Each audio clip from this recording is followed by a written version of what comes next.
Ano kaya 'to? Pero alam mo wala akong nakuha ritong syongit na vibe with the tower here, pero nakikita ko na ikakagulat 'to, 'no?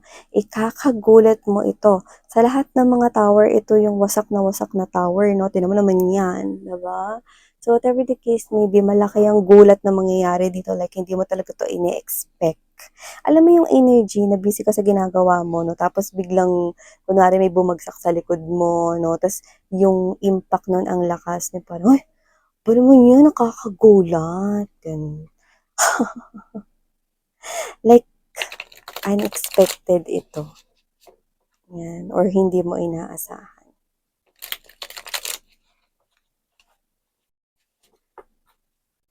Alamin natin kung ano 'yun.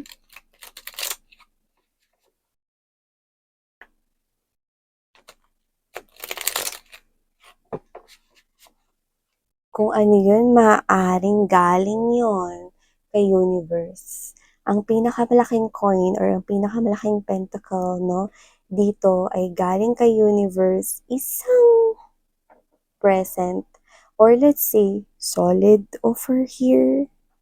Okay, and for what I'm seeing, parang ito ay klase ng energy kung saan malawak na lupain 'no, at magtatayo kayo rito ng house, tatayo kayo rito ng something na na from the ground up, you know what I mean? So I do see that this is something here serious na papasok sa buhay mo at posibleng ikagulat mo kasi maaaring itong offer na 'to 'no, ay hindi mo inaasahan 'no, na mangyayari na sa mga oras na yun. Taray! So, let's see. I like the energy. Actually, I love the energy. Okay, so let's go ahead and check out more infos.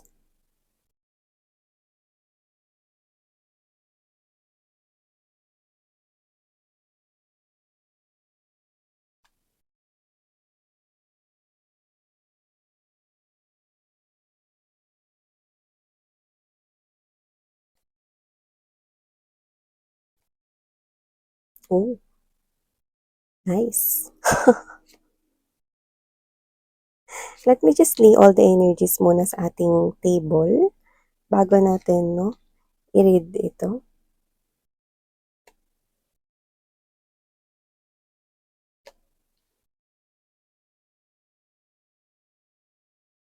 Someone is showing up in your own reading here, honey. This feels so personal, no? Pero I almost feel, no, na marami-rami ito sa inyo. Yeah. Marami-rami, no, ang makakakuha nito, no? So whatever the case may be, just take how this resonates here with you. Guys, and hi and hello there, new subscribers. Ako po si Yan. Tuloy-tuloy po kayo here. Welcome, welcome. At sa mga pabalik-balik na mga viewers at subscribers na nagmamahal sa akin, no, maraming maraming salamat sa inyong mga comments, like at pag-share nitong channel na to, no, at sa iba ko pang channels. Thank you so much mga babes, no, and also want to invite you guys, no, dun sa ating angel messages, no. Yun yung old na All About Taurus, okay? Kasi naka-receive tayo ng calling dun na i-open yun for all signs. So, you might want to check the collective readings there. The channel, no, is in English language, okay? And kung hindi pa kayo nakatambay dun sa Dalnim, yan, no, you might want to check the channel. Taglish naman tayo dun, okay? Collective readings, kahit ano pang zodiac sign ninyo. Ang links ay nasa description box. At sa mga nandoon na, thank you so much mga babes, no? Yun nga, no? Piliin nyo lang yung mga messages na sa tingin nyo ay para sa'yo. Okay? So here, well, I must say, this is great, no? And someone here is showing up in your reading. Well, I'm seeing you right here that this is you with the Six of Coins energy, Queen of Pentacles here. There's that Moon card in there, and there's that Eight of Wands to this very comforting and loving relationship. Two of Cups energy. So, timeless to. Pwedeng tapos na. Nangyari na sa iba. Sa iba naman, pwedeng nangyayari sa kasalukuyan at pwede naman na sa iba, prediction ng inyong near future. Yes, you heard it right. Near future, immediate future, it's coming. Parating na to, mangyayari na. So, nakikita ko dito, no, na ikaw to, noon, no, nag-aayos ka, papaganda ka, bibili kang damit pag may okasyon lang, no, parang, kunwari, merong aatinan kang event, no, kailangan mo ng damit for that, no, na tayong gender dito, so babae, lalaki, LGBT, of course, welcome kayo lahat. At, okay, nakikita ko rito, no, na noon, pag kailangan, bibili ka, okay? Kailangan mo, no? And ikaw to na nag-aayos ka, okay? Kapag kailangan din. Okay, kunyari ganito, nag-aayos ka kasi may event. Bibili ka ng damit kasi may pupuntahan ka. Birthday, okasyon, event, no? Or date. Yan. No? Doon sa mga nakakonect mo, example, doon sa mga past lovers mo, which is specifically nating nakukuha here, no? Sa mga past lovers mo, pag may date kayo, nag-aayos ka. Pupunta ka ng salon or magbe-makeup ka, no? Mag-aayos kang papagupit kang papagwapo ka, no? Whatever that is. Okay? Ginagawa mo yon dati. Okay? Para sa iba. Pwedeng unaware, pero pwedeng nare-realize mo na yan ngayon. Okay? So noon, sabihin natin ganito, noon, mga babes, no, nagpapaganda ka, ay, magpapagupit ako ng buhok para mas ma-in love sa akin yung bebe ko. Yan, no? Or, ay, magano kaya ako? Bili kaya ako ng bagong damit, tapos, sigurado may in love sa akin lalo yung ganito, ganito. Mga ganun. Okay? So, whatever the case may be, this is you. You're doing that, not for yourself. Pwedeng hindi ka aware nun dati sa sarili mo na nagpapaganda ka, nagpapagwapo ka, no? Para sa iba. Okay, sabihin na natin, lover ko naman yun, Miss Yan. Yes, you're right.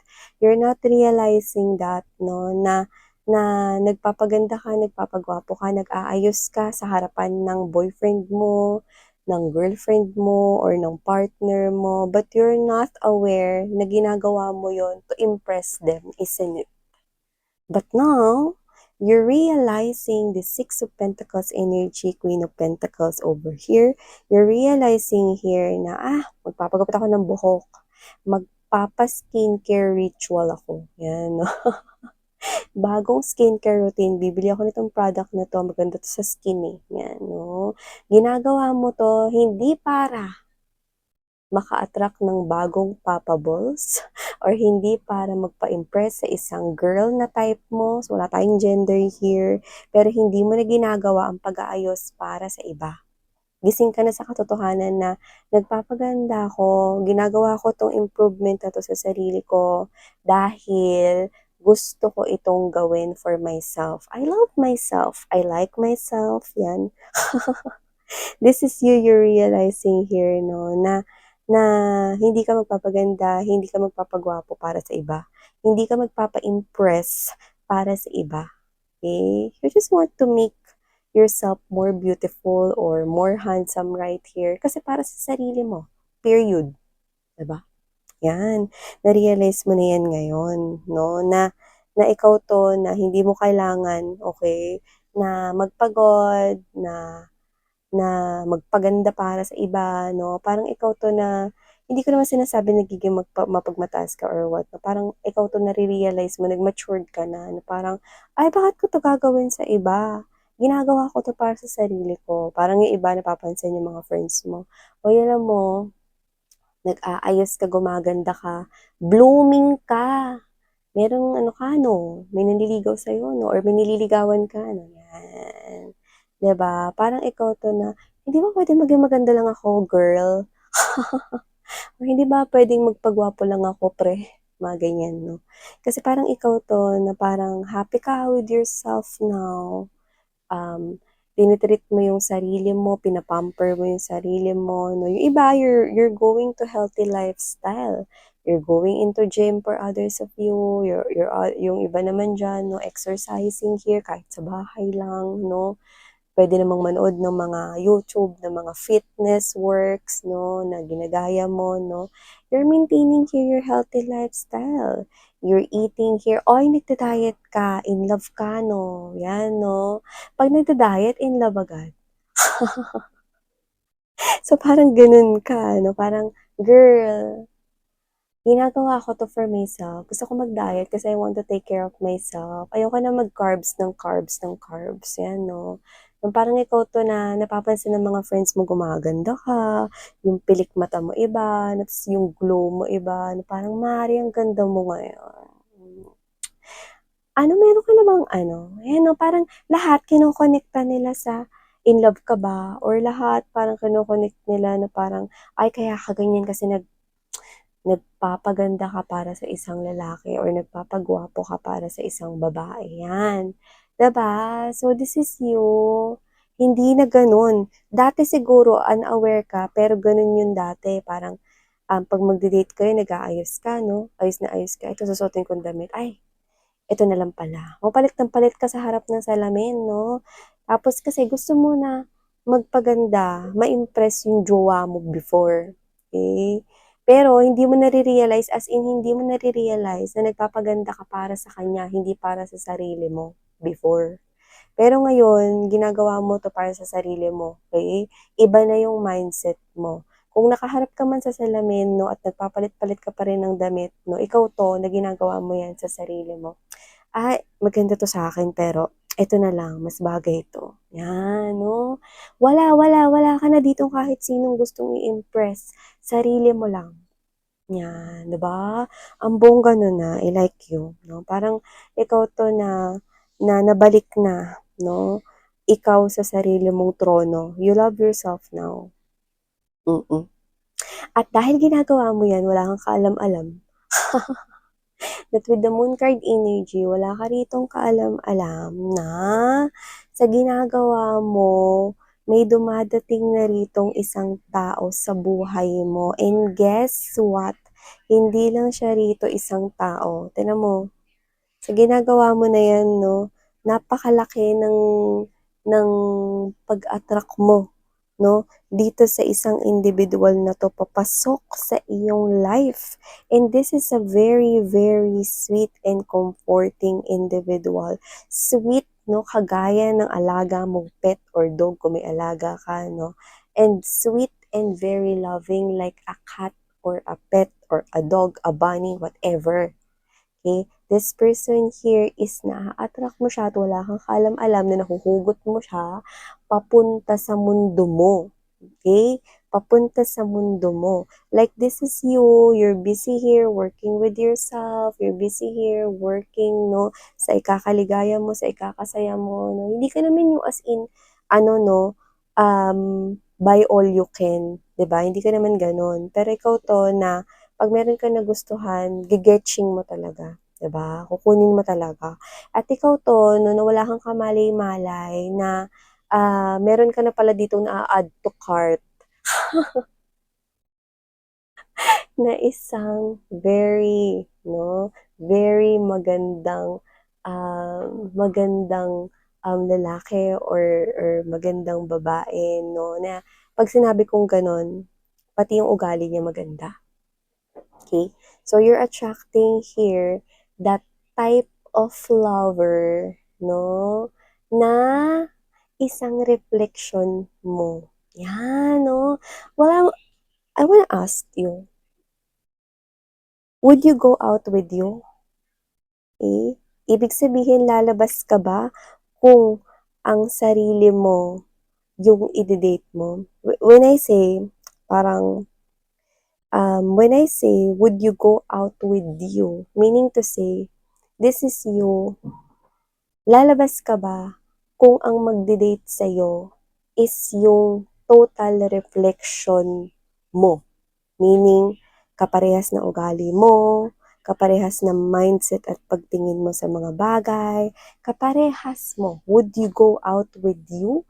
Because in this reading, I'm seeing that you're gonna go out with this type of individual you're attracting here in your life, same as your reflection. Okay? So meaning to say, because you're taking care of yourself, this person here also taking care of his or herself. That's why this person here is popping out in your reading. Four of Cups right at the center of this reading here, this person's taking all over. Ang iyong reading here, taking place, no? All over sa reading mo. Why? Because you're attracting this guy, because you're attracting this woman right here into your life. And whoever this person is, this person here, no, is a bubbly person. You know, bubbly person. Happy person. Someone here na hindi nagpapa-apekto sa mga problema. Oo, iniisip niya rin ang mga problema. Hindi rin siya exempted dyan. Pero, dahil masayahin siya, okay, hindi siya yung type ng energy na itatago yung problema sa pangiti-ngiti o patawa-tawa ha. Siya yung klase ng energy na hindi niya lang dinidibdib yung problema. Hindi rin naman siya happy-go-lucky kasi siya to na sinusolusyonan niya yung problema pero hindi siya nagpapaka-buro doon. So, nakita ko rito, no, na itong person na to, no, is, hinahanap niya rin yung person na talagang para sa kanya here. Pero yun nga, wala siya rito makita pa. Okay? Na hinahanap niya talaga. Okay? So, pwedeng marami na rin siya rito na parang trinay na makipag-connect sa iba. Maybe this person here already go in different dates already. Okay? With different woman or with different man. Pero, lahat talaga eh. Ganun yung nakikita ko sa energy niya, no? And this person here is a person na hindi taga dyan sa inyo. Like, this person here is hindi rin posible, hindi rin taga dyan sa bansa mo or kung nasan ka man. Kasi you're gonna meet this person here with the presence of full card energy and the King of Pentacles. Okay, nakikita ko na darating lang siya dyan sa mundo mo kasi meron siya ritong business na gagawin dyan sa lugar na yan. Pwedeng literal na magtatayo siya ng business dyan or pwedeng literal na meron kasi siya dyan na pinuntahan specifically na company or baka meron siya dyan, sinadya talaga, okay, na gagawin. So, nakita ko rito na ipapakilala ito sa'yo. Okay? So, in short, kung sino man to, no, hindi siya yung energy na hindi siya taga dyan talaga sa mundong ginagalawan mo. Pero siya yung nahahatak mo dito. Alam mo sa nakikita ko rito, mga babes, no? With this hangman right here, Six of Swords, Hermit, and there's this Two of Wands, no? Nakikita ko rito na yung plano niya kasi is pagtapos ng pwedeng bakasyon, short vacation dyan, no? Pwedeng kakilala mo rin yung kakilala niya, which is yun yung nakikita ko, ipapakilala siya sa'yo rito. So whatever it is, I do see, no? Na unti-unti niya ritong maiisipan na manatili na sa mundo mo dahil unti-unti niya rito na makikita, no, na ikaw pala ang hanap niya. Yan, no? Ikaw pala ang hanap niya. Diba? So, whatever the case may be, ikaw pala ang hanap niya, no? So, whatever that is, I do see that this is the person here. The search is over para sa kanya. Kasi nahanap ka na niya. At ikaw to na wala kang kamalay-malay na itong tao na pala to, no, ang susunod na bibihag ng iyong puso. Yan, no? At nakikita ko rito, alam mo, iba talaga siya, no? Maaring iba siya manamit, iba ang kulturang pinabibilangan niya, or maaari rin naman na may pagkakaiba lang sa inyo. Pero gayon pa man, no, ikaw pa lang hanap niya rito at yun yung unti-unti niya rito matutuklasan, no? Sa connection na ito. So, alam mo yon, no? Yung unang plano niya rito, mababago yan, no? Na pagtapos ng ganito, kung sabihin na natin 3-week short vacation, no?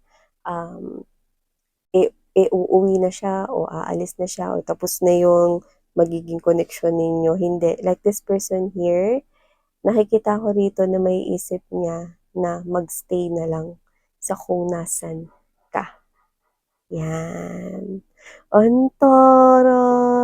So, yung nakikita ko here for you guys. No? So, wow! Clean these beautiful messages right here. Collective. Yan. Thank you so much and sarang hail, love, and light. Annyeong.